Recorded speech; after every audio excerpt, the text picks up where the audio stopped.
Hello friends, welcome. स्वागत है आपका अपने इस चैनल इग्नो गाइडेंस में और मैं आरती। चलिए आइए, आज का जो वीडियो है आपका BANS 184 है और यूनिट 1 इसकी कंप्लीट हो चुकी है। ब्लॉक 1 है, ब्लॉक 1 में यूनिट 1 कंप्लीट हो चुकी है। आज हम यूनिट 2 ले लेते हैं, सार्वजनिक स्वास्थ्य। ठीक है, तो इसमें देख लेते हैं इंपॉर्टेंट चीज, बस देखेंगे क्या इंपॉर्टेंट आपके लिए हो सकता है। तो यदि सार्वजनिक स्वास्थ्य यूनिट है तो कम से कम सार्वजनिक स्वास्थ्य क्या कहलाता है इसके बारे में तो जानना जरूरी है, तो ये देख लेते हैं। ठीक है ना।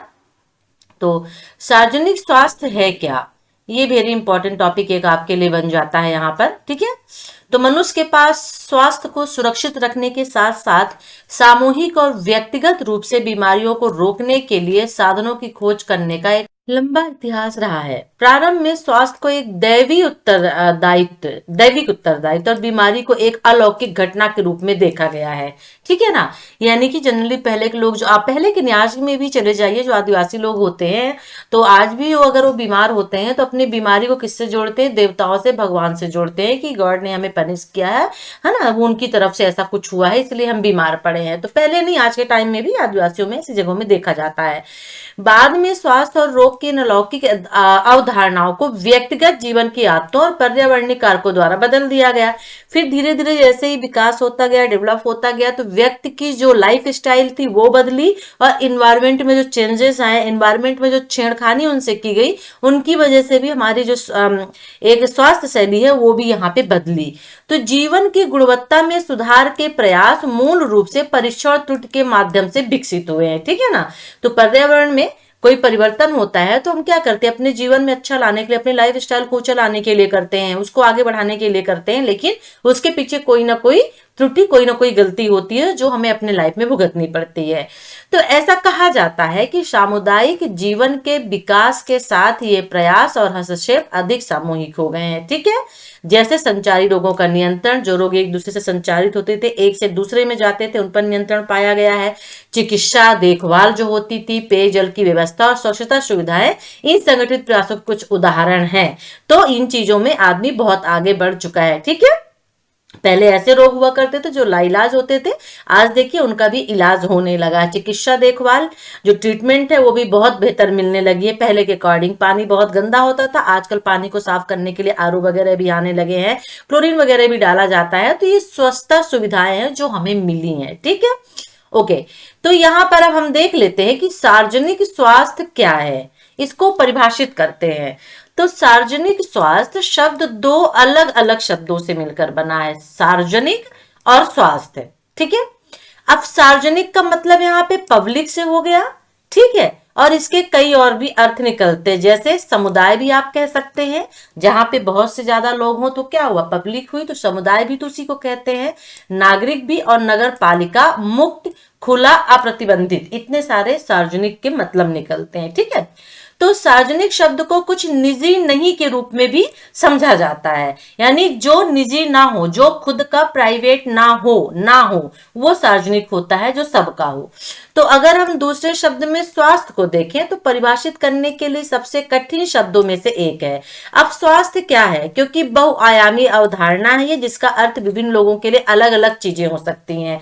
जैसे किसी का पर्टिकुलर, मान लीजिए सिर दर्द हो रहा है, उसका स्वास्थ्य आज खराब है, हेल्थ अच्छी नहीं है, हल्का मामूली सिर दर्द है। लेकिन किसी को लीवर किडनी की भयंकर बीमारी है, वो उससे पीड़ित है, तो उसका भी स्वास्थ्य खराब है। तो यहाँ पे उसके अर्थ जो है वो अलग अलग निकल के आते हैं। ठीक है, तो इसे किसी भी रुग्णता या बीमारी से मुक्ति, सभी शरीर प्रणालियों के सामंजस्यपूर्ण कार्य, पूर्णता की भावना, प्रसन्न मन के फ्रेम के रूप में देखा गया है।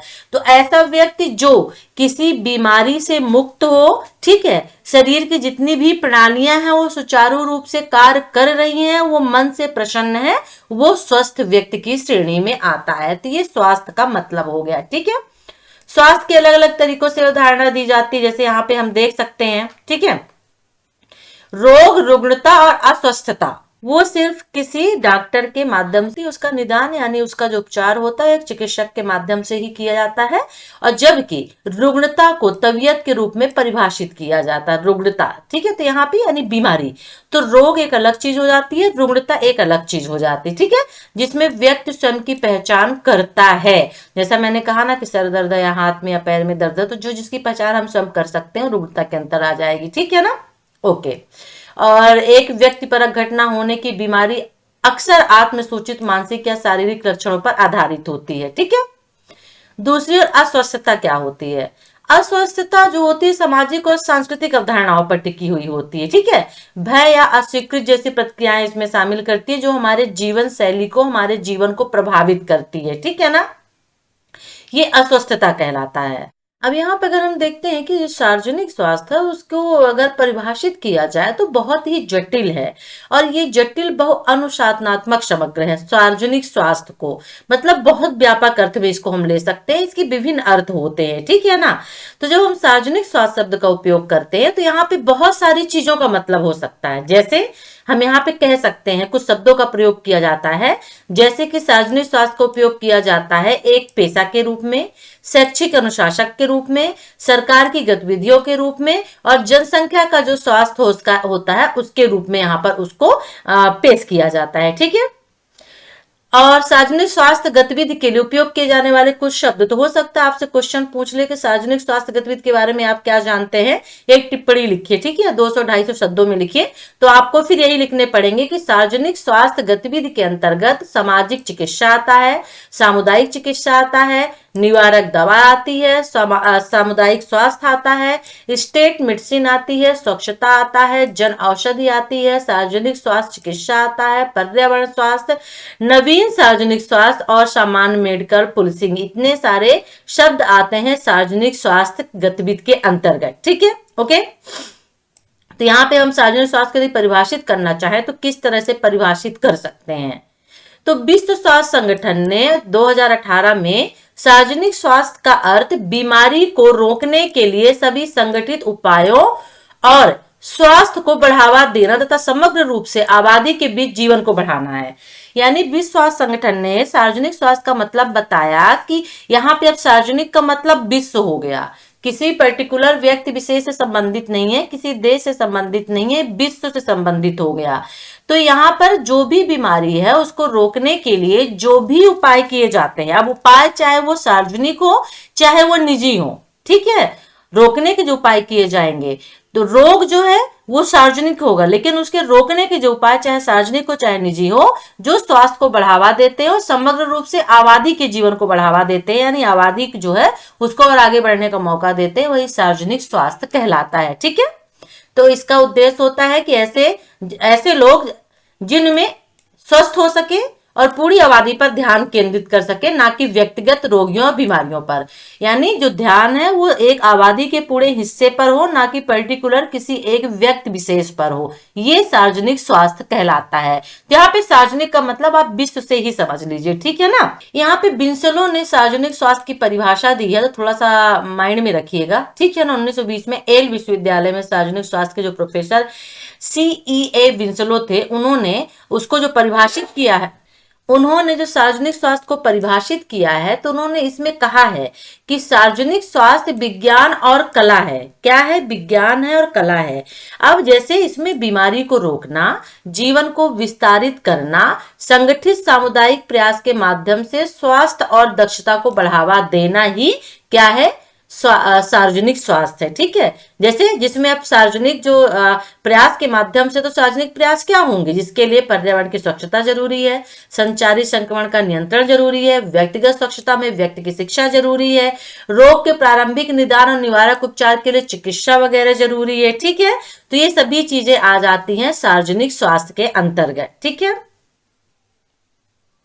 तो सार्वजनिक स्वास्थ्य क्या नहीं है, यदि क्वेश्चन ये होता है, तो एक स्थान पर एक प्रकार के स्वास्थ्य पेशेवर द्वारा उत्पाद या सेवा प्रदान करना नहीं की जा सकती है। यानी एक जगह पर रहकर आप कहो कि किसी चीज की उत्पादन की जाए और उसको सेवा प्रदान की जाए, तो वो नहीं हो सकता है। किसमें? सार्वजनिक में। विशेषतया एकल नहीं बल्कि अंतर पार अनुशासनात्मक होता है। यानी कि ये एक में नहीं बल्कि सभी लोगों में, सार्वजनिक लोगों में, सभी लोगों में इसका प्रयोग किया जाता है। विविध प्रकार के विषयों के बारे में कई अलग अलग लोगों संगठनों के बीच संबंधों का एकल जाल है, यानी एक गतिशील प्रणाली है। तो मैं इसलिए इसको बता रही हूँ कि मान लीजिए यदि इनसे क्वेश्चन पूछ लेता है, बिंसलो से पूछ लेता है, क्योंकि वो प्रोफेसर थे सार्वजनिक स्वास्थ्य के, तो थोड़ा सा माइंड में रखेंगे तो आपसे बन जाएगा। ठीक है। जैसे सार्वजनिक स्वास्थ्य क्या, यहाँ पे क्वेश्चन ही पूछ लिया है। ठीक है। अब देखिए जो सार्वजनिक स्वास्थ्य है वो क्या है, एक तरह से आप इसको कह सकते हैं कि एक तरह से ये संस्था है, ठीक है। एक हम जैसे मान लीजिए कि हम बोल दिए सार्वजनिक स्वास्थ्य एक कार्यक्रम है जो सरकार की तरफ से चलाया गया है, और वही कार्यक्रम जो है डब्ल्यूएचओ के माध्यम से भी चलाया गया है, फिर उसको सभी देश जो है फॉलो करते हैं। तो सार्वजनिक स्वास्थ्य बनाम चिकित्सा देखभाल, ये क्वेश्चन थोड़ा सा हो सकता है इंपॉर्टेंट, क्योंकि ये फर्स्ट टाइम मैं भी आपको पढ़ा रही हूँ और मुझे नहीं लगता किसका भी ओल्ड क्वेश्चन पेपर आया है। अब ये फर्स्ट टाइम आपके एग्जाम्स होंगे, तो इसमें वेरी इंपॉर्टेंट क्या है, मेरे लिए भी थोड़ा सा मुश्किल होगा आपको बता पाना, ठीक है ना। तो सार्वजनिक स्वास्थ्य और इसके कार्यों को बेहतर ढंग से समझा जा सकता है और यदि हम तुलना इसकी विपरीत चिकित्सा पद्धति से करते हैं, ठीक है, और चिकित्सा देखभाल से करते हैं। तो चिकित्सा देखभाल क्या होता है, औषधि उन रोगियों पर ध्यान केंद्रित करती है जो बीमार या घायल होते हैं। तो चिकित्सा देखभाल कहाँ पे की जाती है, देखभाल उन्हीं की जाती है ना जो बीमार होंगे, ठीक है, जो घायल है बीमार है तो उनकी वहां पे ट्रीटमेंट उनका किया जाएगा। और जहां व्यक्ति सेवा वितरण का लक्ष्य है, ठीक है, व्यक्ति की सेवा करना, और दूसरी ओर सार्वजनिक स्वास्थ्य का एक प्रमुख सरकारी और सार्वजनिक गतिविधि है जो प्रकृति में बहुआयामी है, समाज के लगभग सभी पहलुओं में फैली हुई है। तो जो चिकित्सा पद्धति और व्यक्ति विशेष के ऊपर डिपेंड करती है, यहाँ पे जो ट्रीटमेंट दिया जाता है वो व्यक्ति विशेष को दिया जाता है, सिंगल व्यक्ति को भी दे सकते हैं, आप कर सकते हैं, होता भी है।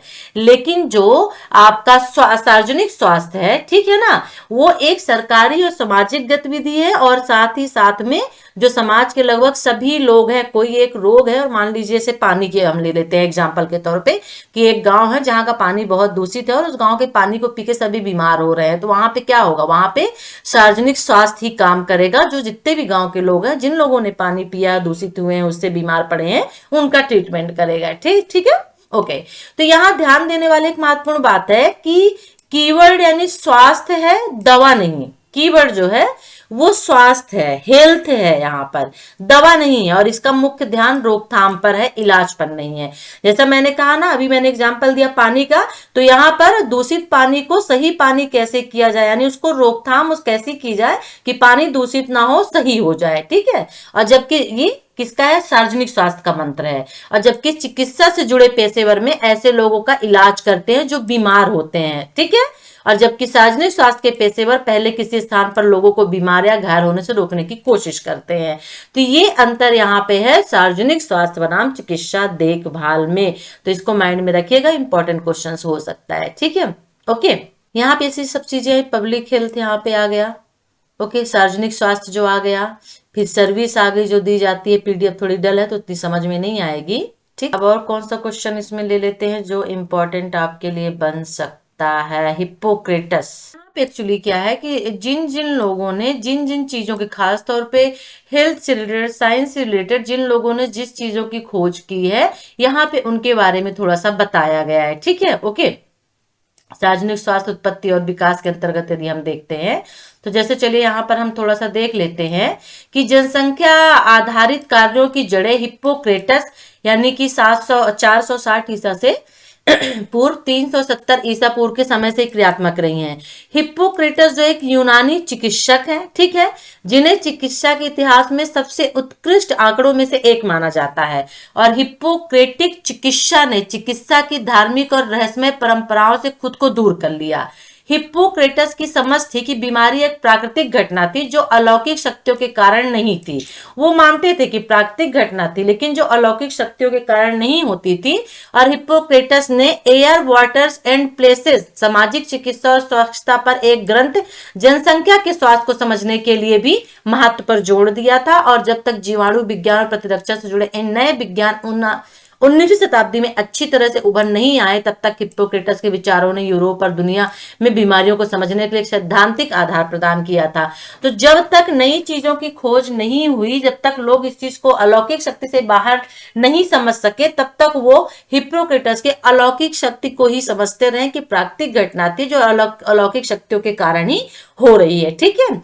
और इसी तरह भारत में चीनी चिकित्सा और आयुर्वेद के चिकित्सक मौसम, आहार, दवाओं के प्रभाव और व्यक्तिगत लोगों के स्वास्थ्य के जीवन शैली से अवगत थे, ठीक है। तो हिप्पोक्रेटस के यहाँ पे दिया हुआ है। फिर बाद में और भी इसमें चीजें आई हैं, ठीक है। यूरोप के बारे में भी दिया हुआ है। फिर यहाँ पे आपको और भी मिलेगा, ओके। जैसे मयेज्म का सिद्धांत है, उसने छूत के सिद्धांत का मुकाबला किया था। बाद में बीमारी का मयेज्म यानी मयामा सिद्धांत, हालांकि बहस योग्य है, सार्वजनिक स्वास्थ्य आभास में नए सम्मेलनों के लिए केंद्रीय विषय बन गया। ठीक है ना। तो एक ये सिद्धांत भी हो सकता है, इसमें से थोड़ा सिद्धांत, जैसे चिकित्सा में रोगाणु यानी जर्म सिद्धांत। सिद्धांत ये है कि कुछ रोग सूक्ष्म जीवों द्वारा शरीर के आक्रमण के कारण होते हैं। ठीक है। जैसे फ्रेंच रसायन शास्त्री और microbiologist Louis Pasteur, British surgeon Joseph Lister और जर्मन चिकित्सक रॉबर्ट कोच को रोगाणु सिद्धांत का अग्रणी प्रणेता माना जाता है। लुई पास्चर का नाम सबसे पहले आता है और 19वीं शताब्दी के मध्य में पास्चर ने साबित कर दिया कि हवा में जीवों के कारण किण्वन और आधान यानी सड़न होता है। और लिस्टर ने 1860 के दशक में वायुमंडलीय कीटाणुओं को बाहर करने के लिए कार्बोलिक एसिड यानी फिनोल का उपयोग किया था। ठीक है। तो ये यहाँ पे इनके योगदान के बारे में बताया जा रहा है। हो सकता पूछ ले कि चिकित्सा में जो रोगाणु यानी जर्म सिद्धांत से आप क्या समझते हैं, तो आपको फिर यहीं पे ये लिखना होगा। ठीक है।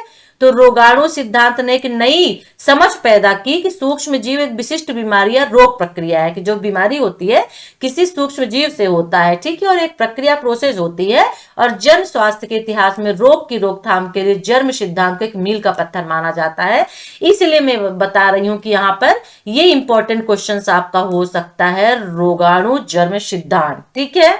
ओके, लुई पास्चर, ये उनकी फोटो है। ठीक है। ओके, चलिए। फिर यही था टीकाकरण, एक और चिकित्सक हस्तक्षेप है। टीकाकरण भी आ गया था, चेचक के खिलाफ का टीकाकरण जिसे एडवर्ड जेनर ने खोज की थी। टीकाकरण और संबंधित कार्यों में अपने अनुभव के आधार पर जेनर ने हानि रहित संबंधित रोग किया था।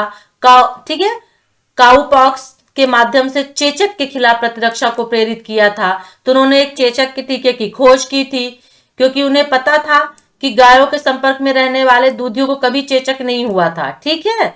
और जेनर ने सराह नेल्सन के मवाद यानी पस को अपने माली के बेटे जेम्स फिप्स की भुजा पर गोसुरिका से बने एक घाव पर डाला और उसे बांध दिया था। कई दिनों बाद जब जेनर ने उसे खोला तो उसे घाव पर चेचक के प्रतिरक्षा के साक्ष्य मिले थे। तो जेनर ने इसे टीकाकरण यानी प्रतिरक्षा कहा, जो लैटिन शब्द वेका यानी टीका कहलाया। तो इस तरह से खोज की गई। अब आपका सार्वजनिक स्वास्थ्य है, ये एंथ्रोपोलॉजी है, तो इसमें आपको यही चीजें पढ़नी पड़ेंगी। ठीक है ना।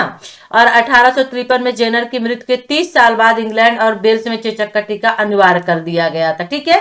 और टीकाकरण का उपयोग करते हुए चेचक को मिटाने में 1 सदी से अधिक समय लगा था। और एक बीमारी जिसमें लाखों लोगों की मृत्यु हो गई थी। और टीकाकरण ने खसरा, काली खांसी, टेटनस, रुबेला, फ्लू, पोलियो, पीली बुखार, ये सभी रोग थे। ठीक है ना, बहुत कम कर दिया था इनके संक्रामकता को। ओके।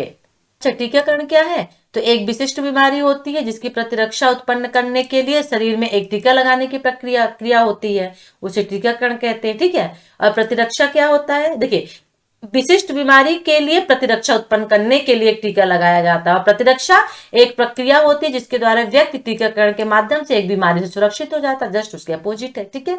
ओके।